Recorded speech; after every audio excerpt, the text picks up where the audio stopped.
G's, no design on my jacket. Work hard and I'm changing my bracket. Talk tough, we ain't hearing that racket. Dots came in, you know how to stack it. Don't take it wrong, but I'ma need my ends though. I got tigers on my chest like Kenzo. Rail came, yeah, he putting that Benz though. Carol's here, man, you know he stay 10 toes. Big dog, man, you know I ain't worried. Bent up, so I'm talking real slurry. Got a blast, bro. Yes, sir. Yes, sir. Yes, sir. This is Adam Caplan, the voice in your ears with AC Radio. We're fresh off that UFC 282. A lot of controversy, a lot of drama, and maybe a few of you fell asleep in the main event, but let's get right into it. If you've noticed, wearing my flannel, wearing my plaid. Why? Because Helwani, 10-7, my man, Paddy Pimblett, this week in the media game. Listen, Paddy had Dana White on his podcast the week of his fight, a very strategic move to help build that brand and that connection with his boss, the great Dana White. And he just went on his podcast and absolutely trashed Ariel Helwani, basically called him a rat and a weasel and a maggot, and basically said that Helwani has tried to take Paddy away from paid interviews to go over to his studio so that Ariel could then reap the benefits off of the notoriety and superstardom of Paddy Pimblett. And that's just nowhere near the truth. I mean, Helwani basically stated on his show that it was Paddy who reached out to Ariel a few times, number one. And number two, Ariel does not get paid for the amount of views. He has a contract from Viacom. He has a contract working with MMA fighting. So let's just say he makes $300K a year. Whether he interviews your favorite fighters or not, your boy's still getting paid. He's not getting extra money or a bonus because he got Paddy and Conor McGregor and Floyd Mayweather all in the same year for an exclusive. So, you know, things a little bit screwed up there, and seems as if Paddy didn't have all his facts in order. But I think the worst part about it is you have Dana White, who clearly hates Ariel, sitting there with his next cash cow in Paddy Pimblett. And the joke's on Paddy because he's the one who's getting underpaid for his notoriety. He's the one who's getting paid more from his deal with Barstool, which is a 7-figure deal, versus the one that he has with the UFC. Meanwhile, he's over there chuckling with the boss about Ariel when Ariel was the one putting on Paddy since 2013 and 14 when he was in Cage Warriors. And Paddy was also putting on Graham Boylan, the manager of Paddy Pimblett and the owner of Cage Warriors. He was putting on the promotion of Cage Warriors long before. So a lot of folks were. So, you know, a little bit of another 10-7 for my man Helwani. So that's why I'm rocking the plaid. Let's get right into it, though. UFC 282, Bryce Mitchell versus Ilia Topuria. And let's just say Ilia Topuria came to ball. Bryce didn't have an answer for him on the feet. He was completely outclassed. He was overwhelmed. That would be the right term to analyze that performance. Is Bryce just looked overwhelmed in there. Ilia is fast twitch. He's explosive. He's got a low center of gravity, and he is absolutely well-rounded everywhere. And that's what he showed. When he landed that right uppercut, you could clearly see that, you know, the lights were on, but nobody was home in Bryce Mitchell. And that's what helped set up that beautiful head and arm choke. And, you know, Bryce was pretty quick to tap. Not as quick as our boy Darren Till, but Bryce was pretty quick to tap against Ilia, which showed me that, you know, he was out of gas, number one.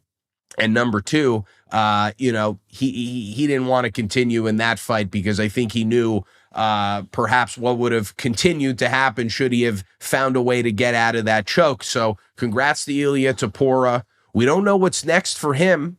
Would have really loved to see if maybe they could cancel the UFC Korea event and postpone it to later in the year and maybe give Ilia a 5-round opportunity against the Korean Zombie in Korea. I think it's a win-win for everybody. Give Topuria 5 rounds, give Chan Sung Jung a final send-off in his home country of Korea, and let's help build a superstar in Ilia Topuria. So that's what I would hope for. And Bryce Mitchell, he'll be back 15-1. Not a problem. As he stated before, he's taken many of losses in his life. He's taken ass kickings in the gym. He's taken ass kickings in life. And he's even taken ass kickings from his neighbors. So he said it best. He'll be back. And then we got the next fight. We got Darren Till versus Dricus du Plessis. And I got to say, this one frustrated AC because Darren Till was reluctant to come out to Sweet Caroline. He came out to another song that gave him absolutely no pop from the crowd. And what that kind of showed me was that he didn't want the crowd to play a role in his performance because he didn't want to deal with that nervous energy, perhaps. So, okay, fine. I gave it to Till. You want to walk out to what you want to walk out to? You don't want the crowd pop because you're ready to put it all out there in the octagon? Fine. Then the first round happens. He gets pinned up against the cage, and he starts dropping down to one knee, thinking that the number one thing he has to worry about is a knee to the face from Dricus, when in the end, he ends up getting murked by about 50 elbows. And then all he really did was speak to the ref in trying to tell him that he was fine and that he shouldn't stop the fight. And then Till switched position only to get elbowed in the face on the other side of his face. And, that was basically the first round. I was very disappointed with that first round. Darren Till, for the last little bit, has been talking about how he doesn't want to fight 5 rounds and he doesn't need to be in a main event slot if he's not fighting for the title. So here we have a 3-round fight against a ranked opponent, a game opponent who strikes and throws caution to the wind, and you're sitting on the cage trying to gather and save your energy for a 15-minute fight. It doesn't make sense to me. We know that Darren Till should be a top-class fighter, fighting championship rounds, being a title contender, or fighting for the title. And then he goes out there and basically gives up the first round. And then in that second, Dricus was tired, and that was the opportunity for Till to finish him. And what was significant in that round were those 2 counter elbows. When Dricus stepped in, Till came over the top with that elbow and cracked him. But unfortunately, the way he was setting up his 1-2s was just too predictable. He was pushing very hard off of the back foot, landing hard off of the lead foot, chin up in the air, throwing that 1-2. I bet you that 1-2 on the pads sounds like a fucking shotgun went off. But when you're in the second round against a ranked opponent in Dricus du Plessis and you just got beat up for 1 full round of 5 minutes, it's not going to have the same pop and zip. You're going to have to go back to your jab. You're going to have to use your footwork. You're going to have to move your head for once in your career. So I hate being this emotional, and my man Dylan Rush got such a great compliment from another MMA media member about how unbiased he is. I don't think this is a matter of being biased or not. This is just pure analysis, and that's what I saw. So, Darren wins the second round, I would say, but should have utilized those elbows more footwork, stayed behind his jab, and find more clever ways to create angles and set up that beautiful left hand that Till has. And he just was reluctant to do so. And then in that third round, got caught in a little bit of a weird scramble. Dricus ended up slamming him, ended up in mount. Till turns over immediately. The choke gets sunken in. And basically, just like the Brunson fight, the fucking tap is on before the choke is even 100% in. So that was just a whole frustrating thing. I hope that we'll see Darren back against an unranked opponent. Hopefully he'll open up a card, or we'll see him fight in his hometown in March, or his home country in England.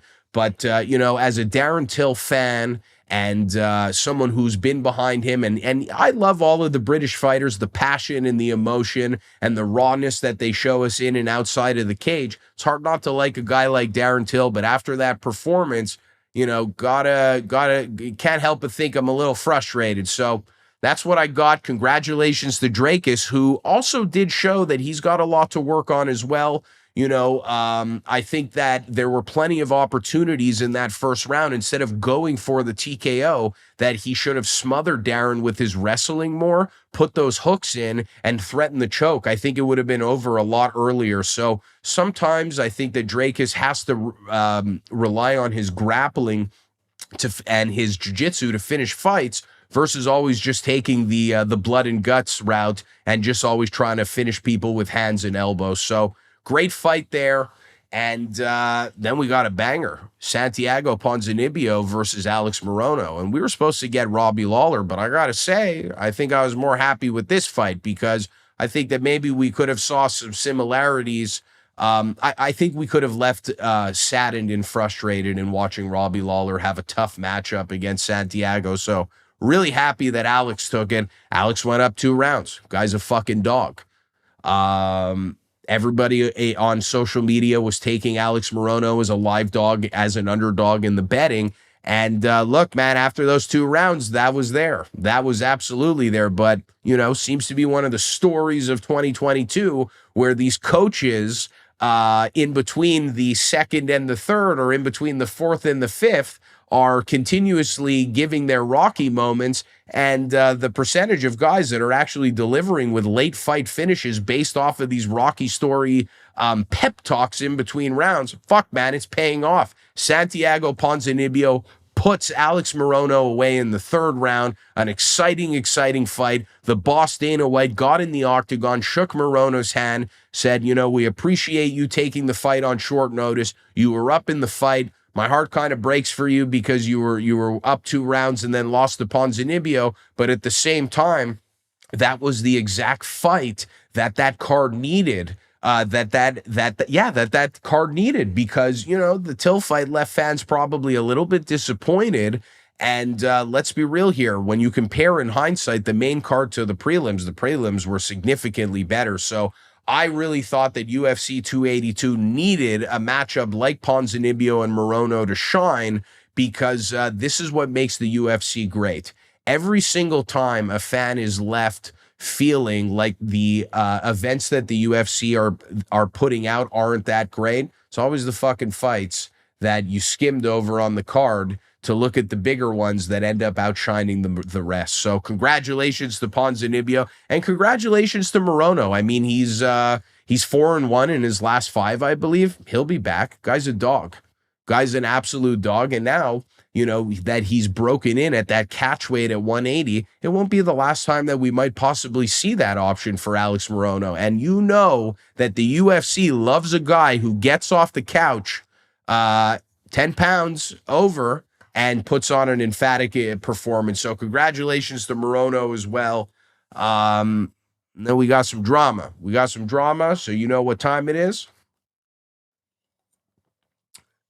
Paddy the Baddy Pimblett had a rough week, man. Had a very rough week, and the story continues against Jared Flash Gordon, who I had stated had nothing to lose in this matchup. And based off the fact that he got robbed, he still has nothing to lose, because he said it better than I could have ever put it. He has lost and been in worse battles than the one that just happened on Saturday night against Paddy Pimblett in his personal life. So onwards and upwards for Jared Flash Gordon. Look, man, first round, Paddy Pimblett was leaving that chin up in the air, was not moving his head. A lot of similarities to him and Darren Till on the night. Jared Gordon was landing that left hook at will, was keeping his hands high, was keeping his forehead underneath the chin of Paddy Pimblett, which made him a little bit of a harder target to hit. And man, by the third left hook that Gordon landed in the first round, you could start to see that Paddy was holding his right hand a bit differently. But you could see that he was only holding it high and tight at certain moments, because when then Jared actually threw the punch, it would land. Why? Because the fundamentals of getting out of the way of those punches, keeping your chin down, utilizing your footwork and your head movement to slip under and roll under those punches is just not in Paddy's game. It's not. He throws caution to the wind. He takes a lot of risk on the feet. He doesn't move his head, doesn't stick behind his jab. So first round, I had it for Jared Gordon.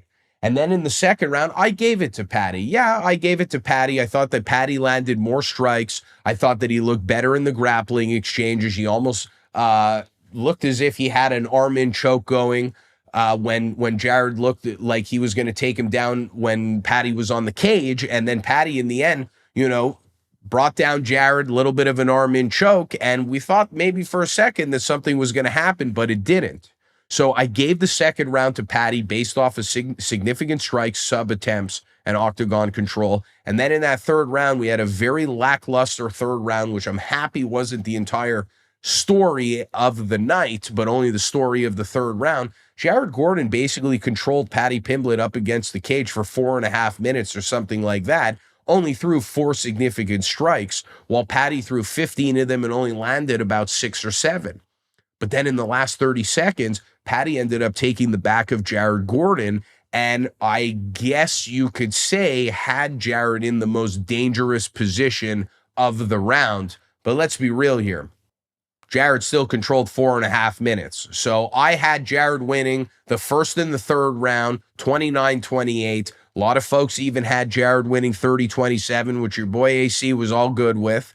And let's just say we got to the judges' scorecard, and your boy Sugar Sean, to some of you, is officially off of the hook for one of the worst decisions of the year, because I had Sugar winning 1-3, but I certainly did not have Paddy winning this fight. But Paddy wins by a unanimous decision. Everybody and their mama believes that Paddy did not win the fight. And then we get to a little bit more of that plummeting stock of Paddy Pimblett after the weekend, where he does the post-fight interview with Joe Rogan. And Joe, already we saw that behind-the-scenes footage of a fan filming Joe Rogan from the stands when Bruce Buffer announced Jared Gordon as Paddy Pimblett is the winner. You saw right away Joe Rogan give Bilal Muhammad a look like, what the fuck is that? So Joe Rogan walks right up to Paddy Pimblett and asks him if he believes he won the fight. And you could see right away, I don't know if it's those new veneers or it's the fact that 1 second Paddy's fat and then the next Paddy's skinny, but there was just a look on his face that it's like you just wanted to smack him. He had such a smug look on his face while talking to Joe, and then had the audacity to continue to bring the storyline of Ariel Helwani into the octagon after his win. Okay, this is what he's thinking about after he wins his co-main event, Big Vegas debut, is he's thinking of Ariel Helwani, and he looks at Joe and goes, how much are you paying me for the interview? Now, you'd think that it was a joke, but when you looked at the look in Paddy's eyes and the smug look on his face, you could tell that he was saying it as if like, fuck you, Joe, for thinking that I lost that fight. And like, I'm the next superstar. And like, to be real with you, you should be paying me for this. Whether or not he said it to the most literal extent, Joe Rogan didn't pay it any mind. Why? Because the guy's worth over $300 million. And I would have loved to see one day Joe clap back at one of these fighters who sometimes get a little bit too over the top. So, that's a hard take on Paddy. Some of you might agree with it, some of you might not, because I do understand that of interviewing a fighter after he just got out of a tough fight, you're going to get an adrenaline running fucking monster answer out of most of these fighters. Paddy is one of those guys. So, that's what I had there. I just felt like Paddy's stock dropped after this week. I felt like his striking showed time and time again that it is not at the level that could challenge for the lightweight title. I think that his attitude and the bravado and a little bit of the teacher's pet mentality of Paddy over this last week has rubbed people the wrong way. And then most importantly, he crossed the 13-time Journalist of the Year, Ariel Helwani, who's got the facts to back it up every Monday and Wednesday on the MMA Hour, the most watched MMA show of all time, probably. Gotta say, Paddy took a couple of beatings this weekend, and it wasn't only from Jared Gordon, it was from the fans, from Ariel Helwani, and let's just say, if I'm the UFC, we got to be very strategic in planning his next opponent. And I liked what Pete Carroll said in maybe bringing in Vince Pichel in March in London. Really, really like that matchup because he's a veteran. He's won multiple times in the UFC. He's well-rounded, and he's got a good look to him with that stash and shit like that. So I think that that's a good matchup. And, look, I just personally think that, Paddy Pimblett still has a lot of stock in the UFC. And I think that if he's going to go the villain route, I don't think that that's a problem at all. I think that either route that Paddy goes, baby or heel, baby face or heel, to quote wrestling, which is the hero or the bad guy will say, I think Paddy will definitely be successful no matter what. But the problem is, and we've seen it in McGregor, and we thought we would see it in Floyd Mayweather, but we never did, is you want to be the bad guy, you want to talk shit, you want to have all the good catchy punchlines and all the good banter, you got to win every time you're in there, baby, or else it could be very, very crippling for you. So that's what I got on the Paddy situation. Still think he's a great fighter. Still think that he's an exciting fighter who has a great future in the UFC, but I don't know, man. I think the guy needs to take a little bit extra time over the Christmas holidays. And then we got the main event, Magamed Ankalaev versus Jan Błachowicz. Let's just say, once again, the judges got that wrong. They scored it a split draw. I had Magamed winning 1-4-5, or maybe even 2-4-5. Definitely had Jan winning the third. Usually that first round in a title fight is the hardest one to score because that's when the feeling out process is there. So that one's always a tough one. But I gotta say, people are looking the storyline in the adaptations that Magamed Ankalaev made in the fight. Guy was getting his leg chopped off for almost 3 rounds or 2.5 rounds from Jan Błachowicz. Basically looked like at any moment was going to get TKO'd, had to switch out of his trusty southpaw stance to fight orthodox so that he wouldn't get finished by those leg kicks because his knee and his calf were completely trashed up. Did you see the fucking adjustments that Magamed Ankalaev made? Guy was closing the distance. He was putting the pressure on Jan and was using his will, and also the fact that he noticed that Jan was deteriorating a bit after having a high output in those first 2.5 rounds. Bro, Ankalaev started pressuring, closing the distance on Jan so that Jan didn't have a chance to use his footwork, take an angle to fire off those leg kicks and those body kicks. Once Magamed started making those adjustments to put the pressure on Jan, he started taking over the fight, and Jan didn't have an answer for him. And I thought that was really impressive considering Ankalaev looked like he was going to get finished by TKO. So we're talking about the judges. We're talking about the fact that the big boss didn't like the main event, and then he announced a new fight for the title that's coming up and not a rematch. We're talking about all of those things, but we're not focusing on some of the things that make these fighters so great. And that's how they adapt their game plan and they adapt their willingness and their route to victory on the fucking fly. Because guys like Darren Till and guys like, I don't even need to throw other people into this, but you know what I'm saying. When the going gets tough, they don't want to fight out of that hole, but not Magamed Ankalaev. So I think that performance, although it didn't maybe tickle your fancy or, pitch your tent or whatever you want to call it, you guys got to put some respect on Magamed Ankalaev, and you got to put some respect on Jan Błachowicz because he was a stand-up act after the fight when it was announced the draw. Wasn't ready to maybe perhaps accept defeat, but wasn't ready to accept that he should have been the champion. Then by the end of it said, you know what, give Ankalaev the title. But you know what, let's just say Ankalaev might have fucking bit himself in the ass by taking a page out of Peter Yan.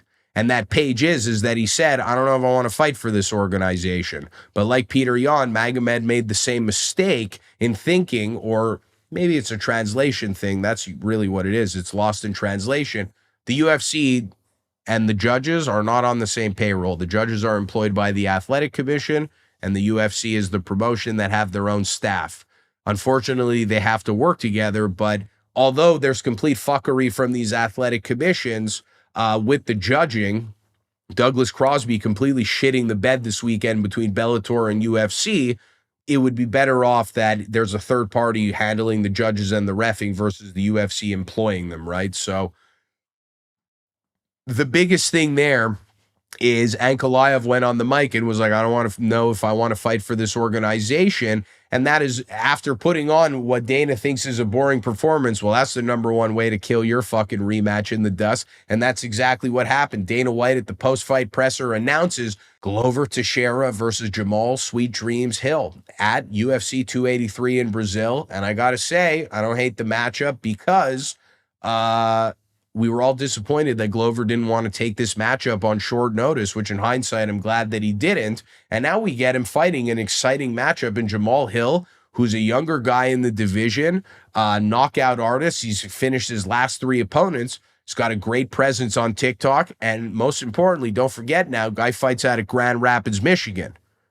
Some of the best fighters in the world, some of the best boxers in the world come from the great state of Michigan. So you best believe Jamahal Hill is going to be ready to bring that smoke against Glover Teixeira. But, you know, Glover is so fucking hard to beat. He's got great stand-up. He's got great jiu-jitsu. He's got great wrestling. And he's a veteran of the sport who was actually robbed of the majority of his prime due to visa issues, not being able to get out of Brazil to get in the UFC earlier. So let's just say, like I said on the last episode, where Glover will beat to Glover's drum, you best believe he'll be doing that at UFC 283. And I'm looking forward to that fight. It's funny, though, because Dana likes to say that he doesn't make matchups on Saturday nights. Well, you know what? When you get somebody a little bit pissed off and you light a fire under a billionaire's ass, trust me, he'll make something out of thin air. So congrats to Glover Teixeira. Congrats to Hill. And let's just say UFC 283 in Brazil has got a little bit more momentum now, and I'm looking forward to that. And, you know, the biggest thing for me is closing out the year with positivity in terms of what we're looking at from the scope of MMA, because closing out the year between the judges and the betting and the gambling scandals seems as if there's a little bit of a black cloud going over the sport of MMA. And I'm just hoping that in 2023, if they do peel that curtain a little bit more, I just hope that we're not greatly disappointed and maybe a little bit devastated from what we see on the other side of that curtain. So that's all I got for you today, baby. AC Radio. We're wrapping up UFC 282. Your boy was on Instagram Live all week with the likes of Jeremy Wilson from MMA Island, Dylan Rush from Fight Club, my man Alicia from Violence City, my man Aiden from TMM Official. AC is just building and growing in the space. I actually changed my Instagram handle from the AC Radio to AC Radio MMA. So I guess if you're tuning into your boy AC show, you could best believe that it's going to be predominantly MMA and boxing from here on forward. And, you know, don't ever forget it, though. I'm just one question away from breaking off into a little bit of a motivational preach, a little bit of a motivational teach. AC Radio, we're out, baby. Big G's, no design on my jacket. Work hard and I'm changing my bracket. Talk tough, we ain't hear that racket. Dogs came in, you know how to stack it. Don't take it wrong, but I'ma need my ends though. I got tigers on my chest like Kenzo. Rail came, yeah, he putting that Benz though. Carol's here, man, you know he stay 10 toes. Big dog, man, you know I ain't worried. Bent up, so I'm talking real slow.